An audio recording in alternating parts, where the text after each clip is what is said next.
revenons au crack, parce que ça c'est important, parce qu'on a fait ce reportage et on a vu des gens qu'on appelle malheureusement craqueux. C'est un peu péjoratif, mais bon, je ne sais pas comment. Bon, des toxicomanes, voilà, on va dire des toxicomanes plutôt, euh, qui avaient des vies, des métiers, des familles. Et d'ailleurs, cette dame Myriam, qu'on a interrogée, qui a dit qu'elle était hôtesse de l'air, et qui, à cause de cette drogue, dorénavant, bon, bah, se prostitue, faut le dire, et dort dehors. Euh, on a, enfin, c'est des images quand même insoutenables. euh, et quand on voit ces gens, ce malheur, alors que à côté on a tous ces investissements qu'on a fait aux Jeux Olympiques, des Jeux investissements qui ne sont pas rentabilisés évidemment, et qu'on voit tout ce malheur humain, on se demande si on est vraiment encore en France. La France, elle a disparu. Clairement, il faut ouvrir les yeux, il faut arrêter de se mettre de la naïveté à tous ces gens qui disent ouais, la France, le drapeau français. Aujourd'hui, c'est juste devenu un département au milieu des États-Unis d'Europe. Et même, on va dire, dans un grand mondialisme. La France, aujourd'hui, elle défend les intérêts des milliardaires, les intérêts financiers, les intérêts de gentrification, de ces grandes sociétés de construction qui, eux, décident ce qui va se construire, ce qui va se faire, ce qui va se rénover, les nouvelles normes. Et donc là-dedans, tous ces pauvres, tous ces gens en fait qui tombent justement dans ces drogues, et ces drogues, ben, elles viennent pas toutes seules en France, elles passent souvent par des grands paquebots, et on sait que ben, ces paquebots, très souvent, ils appartiennent à des grands milliardaires qui ont eux-mêmes des chaînes télévisées. Faut pas s'étonner en fait de voir tout ça. On a exactement le même scénario qu'aux États-Unis. On sait qu'il y avait des membres du gouvernement qui avaient une main sur la drogue dans les années 80-90, que la French Connection, dont un des membres est passé récemment au Sénat, veut se draper en disant avec son bon accent chatoyant, en disant mais les criminels d'aujourd'hui, c'est pas les criminels d'avant. Hein. Avant, on avait des quadres. C'est pareil, c'est une continuité. C'est une continuité. Aujourd'hui, ce qu'on fait, par contre, c'est que les grosses têtes vont rester à leur place de grosses têtes, et que pour gérer ce business, on va prendre des gens de quartier, des gens issus de l'immigration, et c'est eux qu'on mettra à chaque fois en avant. Mais on sait très bien, et c'est se voiler la face que de dire oui, la drogue rentre uniquement que par la voie des Mais, clandestins mais qu'est-ce que et ça veut dire? Ça veut dire quoi? C'est des que gens la qui ont l'immigration. drogue est liée aussi à la mondialisation? Bien sûr, bien sûr, bien sûr. Et bien sûr, et de l'autre côté, tous ces plans de gentrification, tous ces plans immobiliers servent en partie à blanchir. Et on sait qu'en 2008, ce qui a sauvé l'économie, c'est même pas un secret, ce qui a sauvé l'économie, c'est l'argent de la drogue. C'est l'argent de la drogue.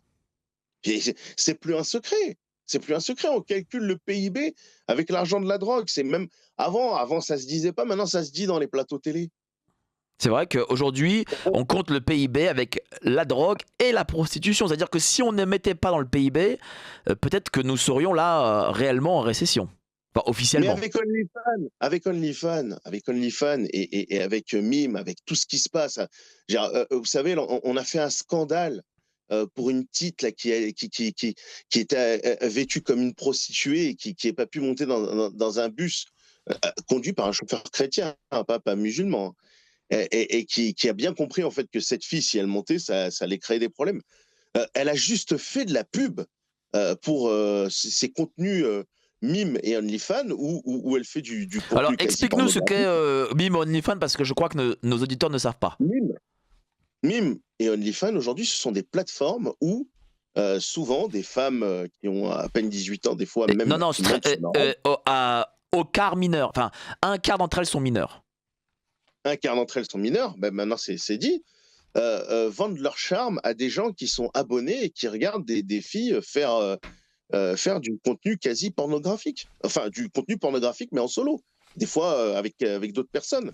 Et avec ça, s'ajoute, et nous, on l'avait vu et on devait travailler là-dessus en particulier dans les centres d'hébergement où je travaillais, sur le volet prostitution, où vous avez des sites internet spécialisés dans l'escorte, où vous mobilisez du logement, vous mobilisez beaucoup de choses, et ça, c'est vu et su aux yeux de tous. Avant, c'était sur Viva Street, maintenant, ils ont leur propre plateforme, et qu'on sait qu'aujourd'hui, la prostitution, c'est devenu le métier numéro 1 dans l'Union européenne, et que sous peu, on trouvera quelque chose pour le légaliser, parce que en France, on sait très bien que c'est là, que c'est présent, qu'on va rien faire, qu'on fait semblant, soi-disant, de sanctionner les consommateurs, mais rien n'est fait. Donc, on a propulsé en fait tous ces trucs-là, on l'a mis en place. De l'autre côté, on revient sur les drogues, parce que malheureusement, ça s'accompagne avec les drogues. On renforce tout ce qui est accompagnement à la consommation. Et je te l'ai toujours expliqué que l'accompagnement à la consommation va ramener, comme au Portugal et en Suisse, la dépénalisation. Et après la dépénalisation, la légalisation de plus ou moins certaines drogues pour soi-disant lutter contre le crime organisé. Ouais, mais là, si on dépénalise le crack, déjà qu'on voit nombre de victimes qui sont... parce qu'il faut dire aussi aux gens ce qu'est réellement le crack et qu'est-ce que ça provoque dans la psyché des gens, ce fameux crack. Alors le crack, c'est quoi? C'est du résidu de cocaïne, que des fois tu peux remplacer avec certains médicaments, mélangé à du bicarbonate et de l'ammoniac et puis d'autres médicaments.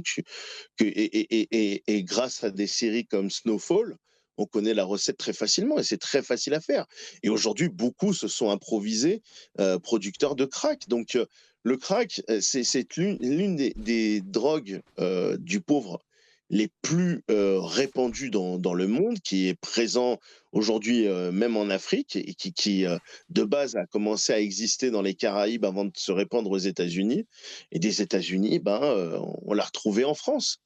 Le point d'ancrage, ça a été la chapelle Stalingrad, et puis après, ça s'est répandu partout. Et contrairement à ce qu'on peut croire, ce n'est pas que le nord-est parisien qui est touché par le crack, c'est une grande partie de l'Île-de-France. On sait à travers les associations qui distribuent les pipes à crack, c'est tous les jours, c'est 14 000 personnes à qui on distribue le nécessaire pour pouvoir se droguer. Et ces mêmes associations, tu le sais très bien, ils ont pignon sur rue, ils ont les subventions aussi bien de l'ARS, de l'État et de la mairie, et même en partie, pour certaines associations que je nommerai pas, de la région. Oui, parce qu'on va pas les nommer et on va vous dire pourquoi. Oui. Alors qu'on l'a fait ici à Radio Courtoisie, on l'a fait ici avec Tarak, ici à Radio Courtoisie, parce qu'il faut se dire les choses, l'association travaille avec les dealers, voilà, faut se dire. Et ils nous ont attaqué. Manque de bol. Ils ont attaqué nous et Radio Courtoisie, mais manque de bol pour ces associations. L'info était béton, et ils ont perdu. Voilà, ils ont perdu au tribunal, donc pas de chance pour eux. Pardon, monsieur, je suis confus, j'ai garé mon briquet. On a aussi tendance à jouer avec le feu. Google, qui est une création de la CIA. L'équipe de Géopolitique Profonde vous donne le meilleur de l'actualité brûlante. Mais en échange, on veut un geste de votre part. Merci de ce geste d'amour, on vous le rendra. Ravi.